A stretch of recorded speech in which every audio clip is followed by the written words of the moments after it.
Hello students, welcome to Kumar institute. आज हम discuss करेंगे चैप्टर लाइंस एंड एंगल्स। देखिए, पहले आप लाइंस और एंगल्स का हल्का सा मीनिंग समझिए और इस चैप्टर में क्या पढ़ेंगे हम फिर वो बताते हैं। देखिए, लाइंस का सिंपल मीनिंग क्या है। देखिए, अगर दो पॉइंट्स है, किसी भी लाइन को अगर हमें फॉर्म करना है तो the minimum requirement of 2 points, यानी कि हमें लाइन को फॉर्म करने के लिए कितने पॉइंट्स की रिक्वायरमेंट रहेगी? 2 पॉइंट्स की। तो देखिए, 2 पॉइंट्स एक स्ट्रेट लाइन आपकी फॉर्म हो गई। अब बात आती है एंगल्स की। तो एंगल्स क्या होता है? अब देखिए, एंगल्स की बात क्या करते हैं यहाँ पे, यानी कि कोई भी दो लाइन इंटरसेक्ट कर रही हैं तो जो भी तो इसके बीच में क्या फॉर्म होंगे? एंगल्स। इन्हें क्या कहेंगे? एंगल। अगर दो लाइंस आपकी इंटरसेक्ट करती है तो क्या कहलाया जाएगा? फॉर्म होगा एंगल। और लाइंस क्या होती है? The minimum 2 point is required to form a straight line. Straight नहीं, आप कर्व लाइन भी कह सकते हो। देखिए, यहाँ से इस तरह से कर्व भी जा सकती है, लेकिन 2 पॉइंट्स की रिक्वायरमेंट ऑलवेज होगी एक लाइंस को फॉर्म करने के लिए। बात करते हैं इस चैप्टर में हम स्टडी क्या करेंगे। देखिए, इस चैप्टर में बेसिकली आपकी स्टडी होगी एंगल्स को लेकर। लाइंस तो बस उनका हेल्प करेंगी। अब एंगल्स कैसे? देखिए, दो लाइंस जो एंगल्स जो फॉर्म हो सकते हैं वो दो तरीके से हो सकते हैं। अगर दो लाइन इंटरसेक्ट करें, एक तरीका ये हो गया, लेकिन एक और तरीका है, दो पैरेलल लाइंस है आपके पास। ठीक है, ये दो क्या है? Parallel lines. एक थर्ड वन लाइन और आए और वो एंगल्स को फॉर्म्स करे। तो देखिए, ये जो एंगल्स फॉर्म होंगे इनके अलग अलग नेम है बच्चों, वो आगे हम पढ़ेंगे, लेकिन आपको पता होना चाहिए हम किस तरह से पढ़ेंगे। सिंपली दो इंटरसेक्टिंग लाइन की हेल्प से एंड दो पैरेलल लाइंस को एक ट्रांसवर्स लाइंस हेल्प करती है। तो ये चैप्टर में हमें आपको पूरे डिटेल में पढ़ना है, किस एंगल को क्या कहते हैं, किसकी क्या प्रॉपर्टीज है। अब स्टार्ट करते हैं चैप्टर के और बेसिक इंट्रो के साथ।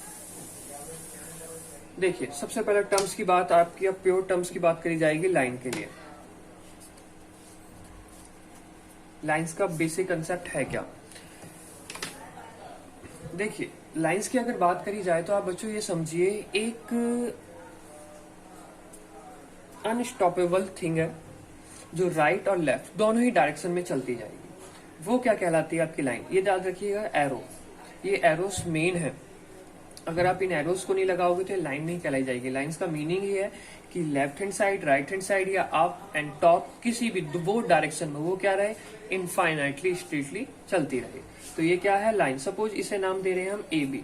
तो याद रखिए, जो अगर लाइन को अगर एक बेसिक रिप्रेजेंटेशन क्या होता है, वो ए बी एंड इसके ऊपर इस तरह से बोथ साइड तीर के निशान जो होते हैं, ये होती है लाइन्स। इसके बाद आपका टर्म आता है लाइन सिगमेंट। लाइन सिगमेंट नहीं, रे पे बात करते हैं। अब देखिए, रे में क्या होता है? रे में एक सिंपल पॉइंट होता है, एक पॉइंट फिक्स होता है, या तो राइट, लेफ्ट, टॉप, बॉटम, किधर भी एक डायरेक्शन में सिर्फ गोइंग ऑन, यानी कि एक डायरेक्शन में वो लाइन क्या होती जाए? कंटिन्यूस चलती जाए।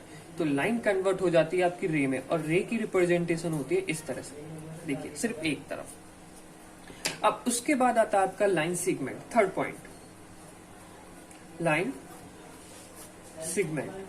अब देखिए, लाइन सिगमेंट की बात क्या है खास? लाइन सिगमेंट की बात है कि आपका लाइन का एक पोर्शन रहेगा। ये लाइन थी तो मैंने एक लाइन का पोर्शन ले लिया, मीनिंग ये रहा सिंपल। अब ना ही ये राइट में जाएगा और ना ही लेफ्ट में जाएंगे, यानी कि एक finite portion of line is known as line segment. तो इसकी रिप्रेजेंटेशन क्या होती है लाइन सिगमेंट की? ए बी, सिंपली ये। देखिए, आपको ये सिंबल्स जो है यूज नहीं करने, लेकिन आपको पता होने चाहिए लाइन क्या है, रे क्या है, लाइन सिगमेंट क्या है, क्योंकि ये पॉइंट्स आपको आगे चैप्टर्स में काफी हेल्प करेंगे कि वहां पे लाइन बोला गया है, रे भी बोला गया है, कहीं लाइन सिगमेंट भी बोला गया है। तो आपको अच्छी तरह से क्लियरिटी आएगी क्वेश्चंस पढ़ के कि क्या कहना चाह रहा है क्वेश्चन। अब देखिए, कुछ एंगल्स की बात करते हैं। एंगल्स को समझिएगा, लेकिन उससे पहले देखिए, आपको धीरे धीरे करके सारे पॉइंट्स क्लियर कराए जाएंगे। लेकिन अब एक पॉइंट आता है कोलिनियर पॉइंट। Collinear point. अब देखिए, कोलिनियर पॉइंट आखिरकार होता क्या है? एक कोलिनियर पॉइंट होता है बच्चों, एक होता है नॉन कोलिनियर पॉइंट। देखिए, बेसिक टर्म्स है। अगर आप कोशिश करना चाह रहे हो कि हम डायरेक्ट एक्सरसाइज के क्वेश्चंस कराएं तो बेटा वो पॉसिबल तो होगा नहीं, क्योंकि वो समझ में नहीं आना, वो आपका रेक्टिफिकेशन रहेगा। वो आपका चलता था 9th क्लास तक, सॉरी 8th क्लास तक। आप डायरेक्ट एक्सरसाइज के क्वेश्चंस पे आ जाओ, यहाँ पे ऐसा कुछ भी नहीं है, वरना 10th क्लास में प्रॉब्लम हो जाएगी। देखिए, अब पहली बात करते हैं लाइन। सॉरी कोलिनियर पॉइंट्स की। अब ये कोलिनियर पॉइंट्स हैं क्या? देखिए इसका मीनिंग ये है टू और more points lie on A same line.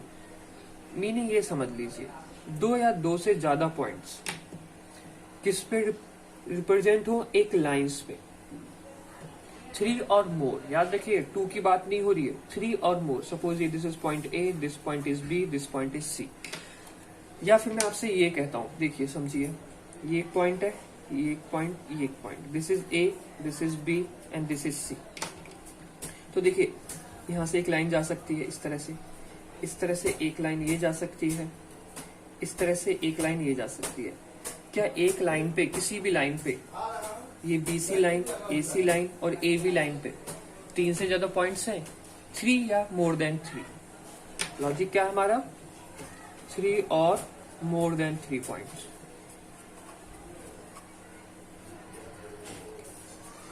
क्या इनमें से किसी भी लाइंस पे, AB पे, AC पे, BC पे आ रहे हैं आपके थ्री पॉइंट्स? नहीं आ रहे। तो इसका मीनिंग क्या है?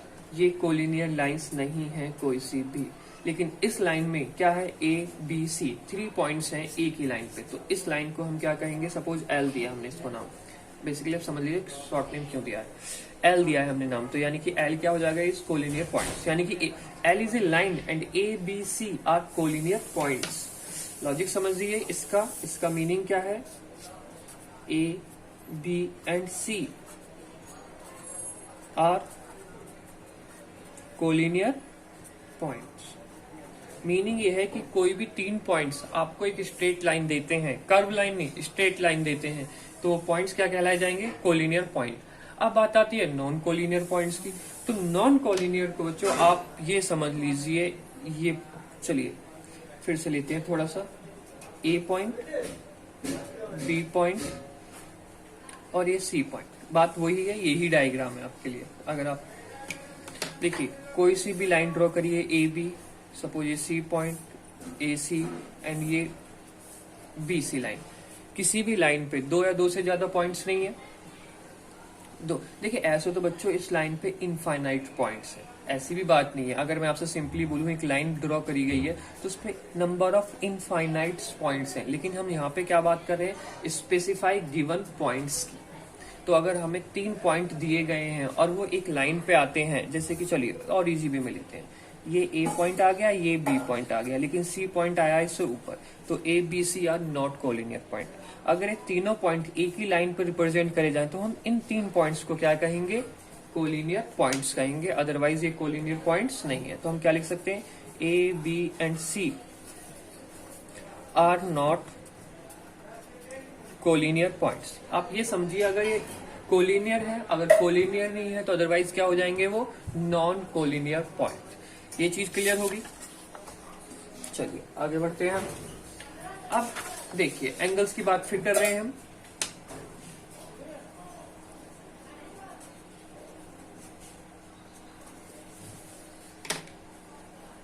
अब देखिए एंगल्स का एक सिंपल मीनिंग क्या है, यानी कि आपके पास एक एंड पॉइंट होगा।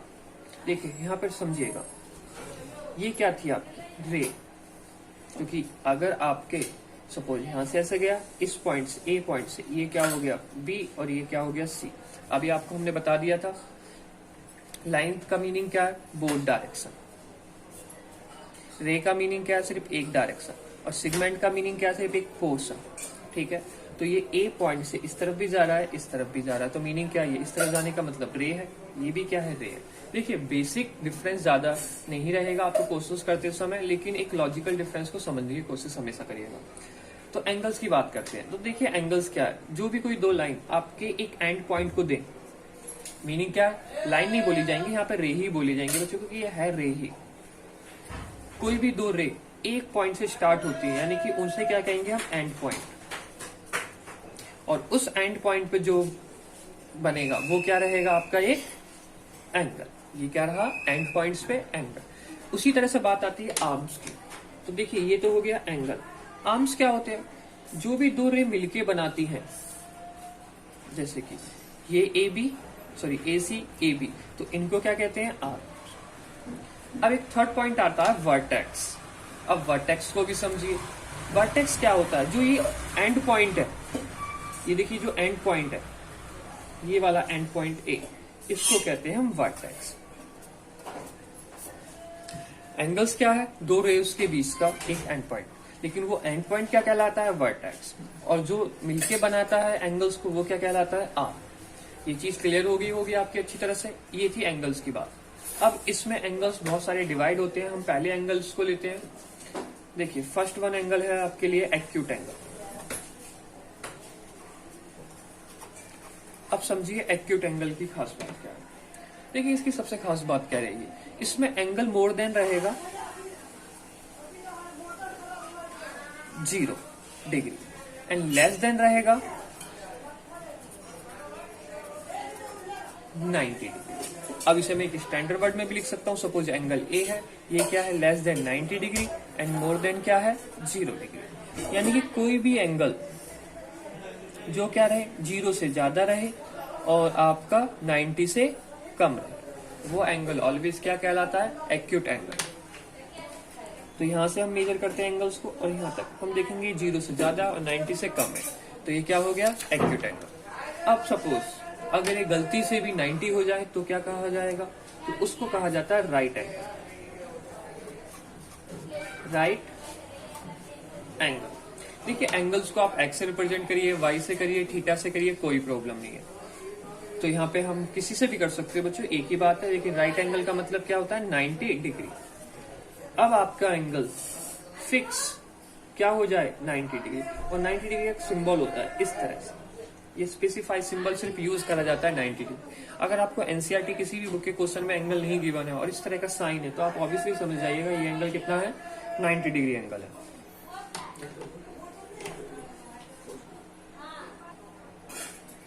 तो राइट एंगल के बाद हम आते हैं नेक्स्ट एंगल पे, ऑब्ट्यूज एंगल पे। अब समझिए अगर आपका एंगल 90 डिग्री से ज्यादा हो जाए तो क्या करेंगे? तो उसे कहा जाता है obtuse angle.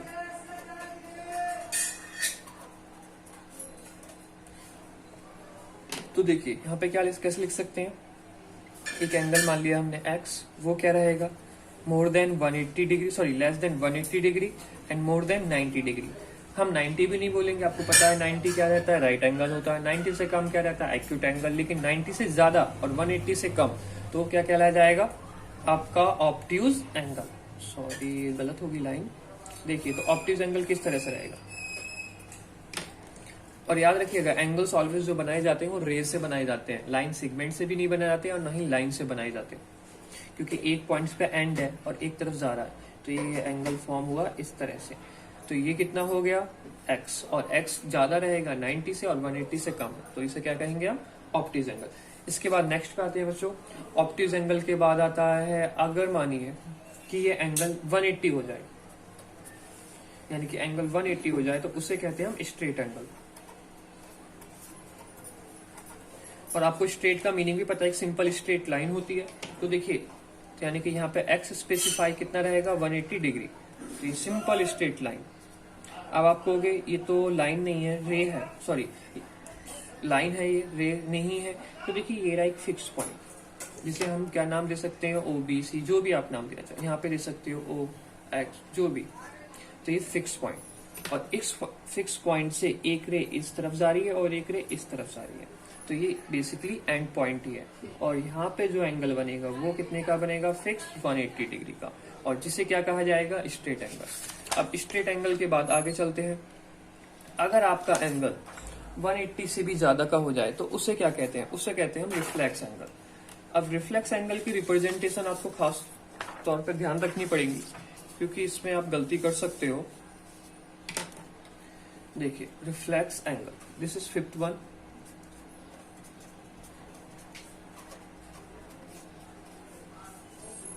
And theta is more than, या एंगल थीटा ही लिखा अब हमने, is less than 360 and more than 180 degree.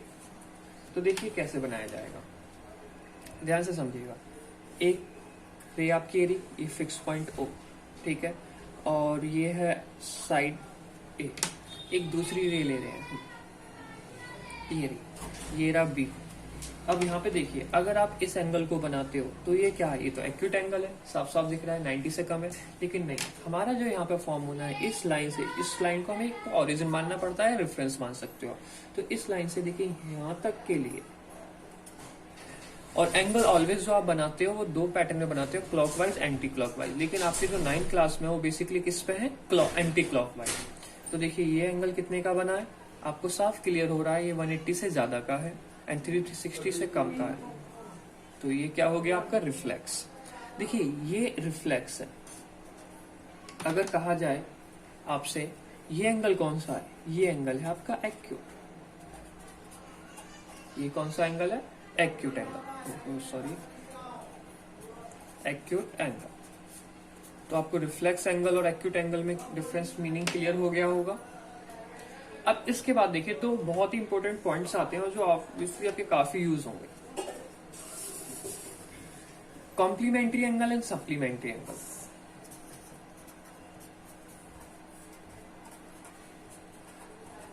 Complementary angle and next one is supplementary angle.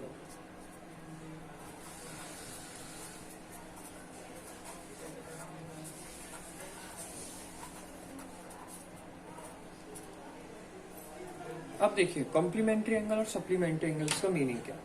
देखिए यहाँ पे सिंपली बात करी जाएगी, आपके पास दो एंगल होंगे बच्चों, सपोज एक्स वाई, हम दो एंगल लेते हैं एक्स प्लस वाई, और दोनों एंगल्स को ऐड करा जाएगा और उन दोनों एंगल्स का अब क्या देखा जाएगा, सम। अगर उनका सम 90 डिग्री है तो कॉम्प्लीमेंट्री एंगल है, अगर उन दोनों का सम 180 डिग्री है तो वो सप्लीमेंट्री एंगल है। अब देखिए सपोज ये x है और ये आपका क्या है, y, तो इन दोनों का सम कितना रहेगा, ऑब्वियसली 90 डिग्री रहेगा क्योंकि पूरा राइट एंगल उस पे है। और सप्लीमेंट्री का मीनिंग क्या हो गया, ये x हो गया और सपोज ये एंगल कितना हो गया, y, तो यहाँ पे x प्लस वाई कितना हो गया, 180 डिग्री, तो ये क्या रहा, सप्लीमेंट्री एंगल रहा। अब देखिए कुछ और इंपॉर्टेंट पॉइंट्स जैसे कि एडजेसेंट एंगल। ये कोई एंगल्स के टाइप नहीं है, लेकिन आपको लॉजिकली सॉरी ये पॉइंट समझने पड़ेंगे कि इन वर्ड्स का मीनिंग क्या है, क्योंकि क्वेश्चंस पढ़ने से पहले आपको अगर आपने अगर ये नहीं समझा तो आपसे ना क्वेश्चन समझ में आने वाला है ना बच्चों उसका आंसर होगा।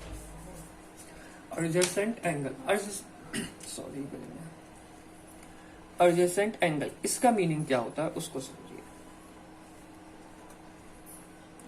देखिए यहाँ पे दो एंगल्स होंगे आपके, चलिए पहले नाम लिख देते हैं, this is A B C D. अब आपको यहाँ पे दिख रहे होंगे क्या, दो एंगल। तो इन एडजेसेंट एंगल्स का मीनिंग क्या है, इन एडजेसेंट एंगल्स का मीनिंग आप ये समझिए, एक बड़ा सा एंगल है या छोटा ही मान लीजिए और उसे दो पार्ट में डिवाइड कर दिया, तो वो दोनों एंगल्स क्या होंगे आपस में, वो दोनों एंगल्स होंगे एडजेसेंट एंगल। यानी कि सपोज ये एंगल एक्स और ये एंगल क्या है, वाई। जब एडजेसेंट एंगल की एक मीनिंग बता रहा हूं, जिनका एंड पॉइंट सेम रहे, एंड पॉइंट इज सेम। अगर एंड पॉइंट सेम है तो समझ जाइए जो एंगल्स फॉर्म हो रहे होंगे वो क्या रहेंगे, एडजेसेंट एंगल। ये चीज क्लियर हुई।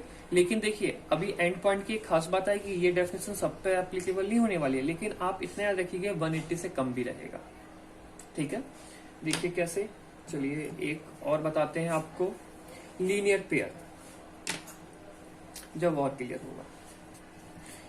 नहीं इसे छोड़ ही दीजिए, इसका लॉजिक प्रॉब्लम कर जाएगा आपको, बस आप ये रखिए बिल्कुल पास में। अब देखिए हाँ कौन सा था, लीनियर पेयर।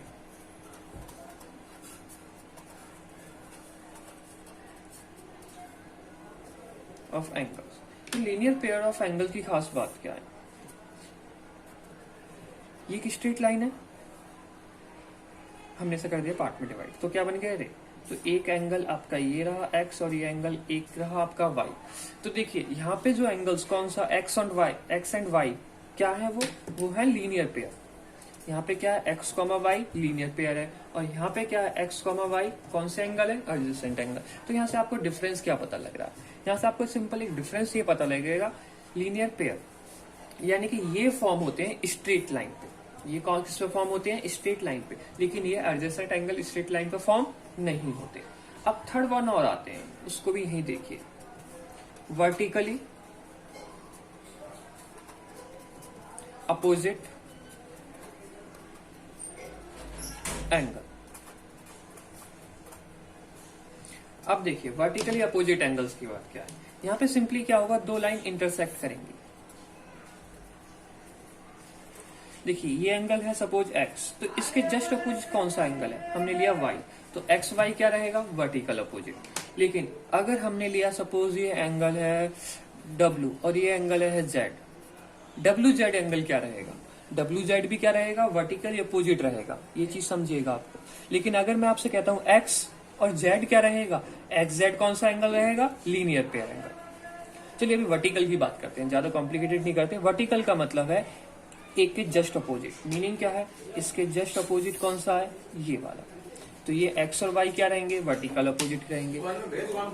और उसी अकॉर्डिंग डब्ल्यू और जेड क्या रहेंगे, आपके वर्टिकल अपोजिट एंगल रहेंगे। ये रहा डब्ल्यू और ये रहा आपका जेड, ये क्या है, लेकिन आप इसे ऐसे नहीं कह सकते कि डब्ल्यू आपका एक्स का वर्टिकल है या जेड आपका वाई का वर्टिकल है, नहीं, सिर्फ डब्ल्यू आपका किसका रहेगा, जेड का रहेगा, और एक्स किसका रहेगा, वाई का रहेगा। एक आप एक सिंपल सा डायग्राम बनाते हैं और उसमें तीनों एंगल्स को एक साथ लेते हैं। देखिए ये चैप्टर का पूरा इंट्रो ही है और पहले आपको इंट्रो ही सीखना है इसका, समझिए।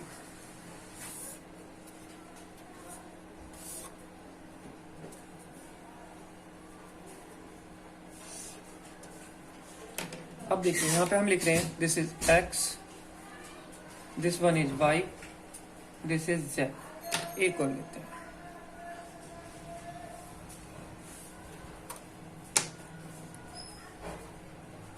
डब्ल्यू और क्या लिखते हैं, पी। अब देखिए इसमें सारे एंगल्स की बात करेंगे, सॉरी, अब समझिएगा ध्यान से, क्योंकि ये आपको समझने के लिए, आपको यहाँ पे साफ दिख रहा होगा डब्ल्यू और पी क्या है, लीनियर पेयर, ये बिल्कुल दिख रहा होगा। डब्ल्यू और पी क्या है, चलिए लिखते जाते हैं, डब्ल्यू एंड पी क्या है, लीनियर पेयर ऑफ एंगल्स। पहले हम लीनियर पेयर ऑफ एंगल्स की बात करेंगे बच्चों, बस डब्ल्यू पी दिख गए। अब डब्ल्यू जेड भी देखिए, क्योंकि डब्ल्यू पी स्ट्रेट लाइन पे फॉर्म हो रहे थे, और डब्ल्यू जेड भी देखिए किस पे फॉर्म हो रहे हैं, स्ट्रेट लाइन पे। तो डब्ल्यू एंड जेड ये भी क्या है, linear pair of angles. W Z भी क्लियर हो गए। अब एक और चीज समझिए, वर्टिकल, चलिए यहाँ पे आपको जेड दिख रहा है, जस्ट अपोजिट किसके है, पी के। आप एक चीज समझ सकते हो बच्चों ध्यान से, आप कहोगे नहीं हम तो जेड को एक्स के भी अपोजिट मान सकते हैं, नहीं।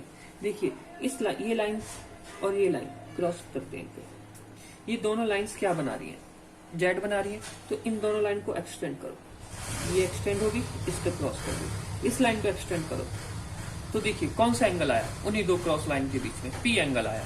तो पी आया तो पी ही वर्टिकल अपोजिट होगा, और कोई एंगल नहीं हो सकता। आप कहोगे एक्स के वर्टिकल अपोजिट बनाइए, तो नहीं बन सकता, क्यों, क्योंकि ये लाइन पीछे जाके एक्सटेंड नहीं हुई है। तो सिर्फ आपका कौन सा, जेड एंड पी क्या है, वर्टिकली अपोजिट एंगल। अब देखिए वर्टिकल अपोजिट की बात होगी, अब बात कहां रहेगी आपकी, एडजेसेंट एंगल। तो समझिएगा हमने आपसे कहा था एडजेसेंट एंगल के लिए 180 की बात नहीं होगी, 180 से कम की रहेगी।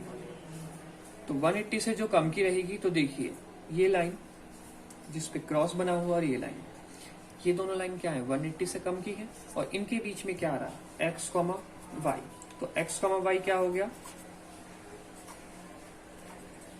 Adjacent angle.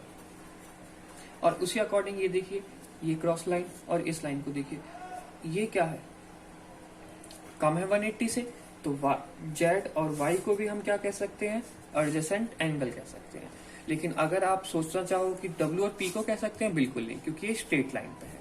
तो आई होप आपको अच्छी तरह से क्लियर हो गया होगा किसको हम वर्टिकल या अपोजिट, एडजेसेंट, ये एंगल्स कहा जाएगा। अब देखिए यहाँ पे अब स्टार्ट होता है आपका, आगे चलते हैं हम थोड़ा सा, हाँ, एक थ्योरम और आती है, थ्योरम नहीं अभी आपको बताते हैं, बस लॉजिकल समझिए।